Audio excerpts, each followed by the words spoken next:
Good morning students.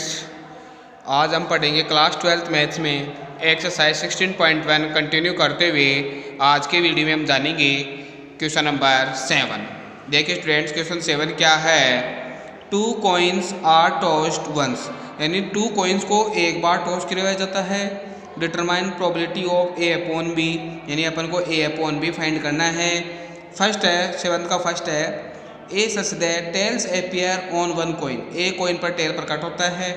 B one coin show head, और दूसरे coin पर हेड प्रकट होता है। इसका सेकंड पार्ट है A such that no tail appears, कोई टेल प्रकट नहीं। B such that no head appears, कोई हेड प्रकट नहीं है स्टूडेंट्स। तो देखिए स्टूडेंट्स, अब सॉल्यूशन लेते हैं। इसका सॉल्यूशन लेते हैं। तो देखिए two coins are tossed once, 2 coins are tossed.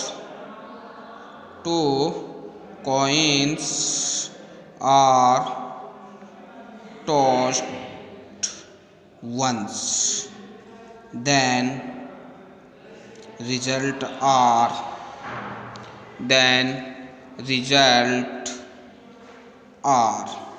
S equals to HH ST TH TT। तो टोटल आउटकम्स हो गए स्टूडेंट्स, टोटल आउटकम्स हो गए स्टूडेंट्स 4। टोटल आउटकम्स कितने हो गए स्टूडेंट्स? 4 हो गए। तो टोटल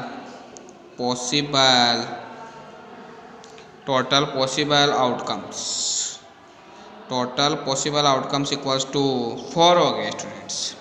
अब इसका 7 का first part event A such that tail appears on one coin. देखिए स्टूडेंट्स, सिक्के पर टेल का प्रकट होना। तो टेल अपीयर्स। तो देखिए students, A equals to tail appears है ना, तो टेल अपीयर्स यानी एक टेल, TH और HT हो जाएगा स्टूडेंट्स। तो स्टूडेंट्स 2 आ गया फेवरेबल आउटकम्स कितना आ गया? 2। तो probability of A equals to 2/4, यानी टोटल आउटकम्स अपने पास 4 हैं और फेवरेबल आउटकम्स 2, तो 2/4 इक्वल्स टू 1/2 आ गए स्टूडेंट्स। प्रोबेबिलिटी ऑफ बी, तो इवेंट बी सच दैट। देखिए स्टूडेंट्स, इवेंट बी सच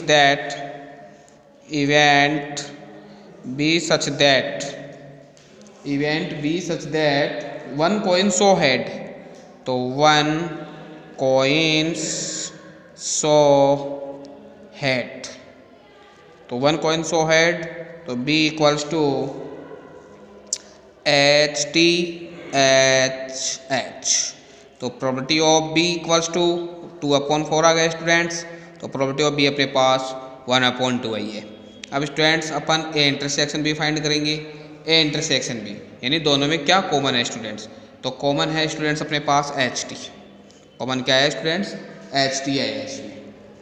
HT और TH दोनों आए हैं इसमें भी कॉमन। तो HT और TH ये कॉमन है स्टूडेंट्स। तो प्रोबेबिलिटी ऑफ ए इंटरसेक्शन भी इक्वल्स टू फेवरेबल आउटकम्स अपने पास 2 आ गए, तो 2/4। तो कितने आ गए स्टूडेंट्स? 1/2 आ गए स्टूडेंट्स। अब अपन को पूछा क्या इस क्वेश्चन में?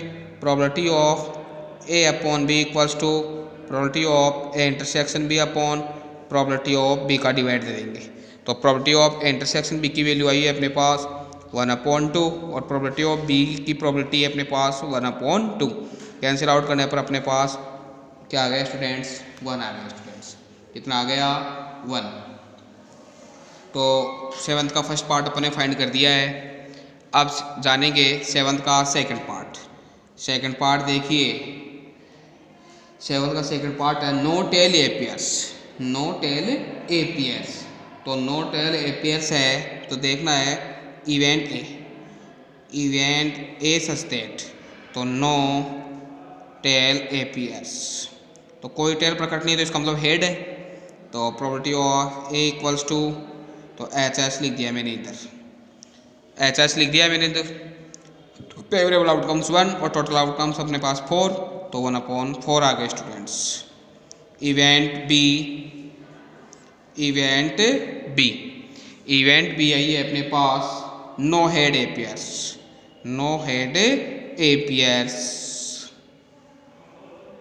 तो यह है अपने पास टीटी, कोई हेड नहीं तो टीटी आएगी, तो यही फेवरेबल आउटकम्स 1 हो गया और टोटल आउटकम्स 4 हैं, तो 1/4 ये आ गया स्टूडेंट्स अपने पास 1/4 ही आई है भी। अब आगे देखिए, अब जानेंगे अपन इंटरसेक्शन, तो देखिए इंटरसेक्शन भी देखिए ए का परिणाम है स्टूडेंट्स अपने पास नोट एलियापेश यानी HH, इंटरसेक्शन TT।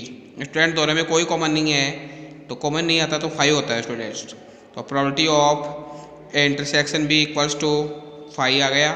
अब अपन को probability of A/B equals to probability of intersection B upon probability of B, तो 5/1/4 यानी 5 अपने आप में 0 है, तो इसकी प्रोबेबिलिटी अपने पास 0 आ गई स्टूडेंट्स।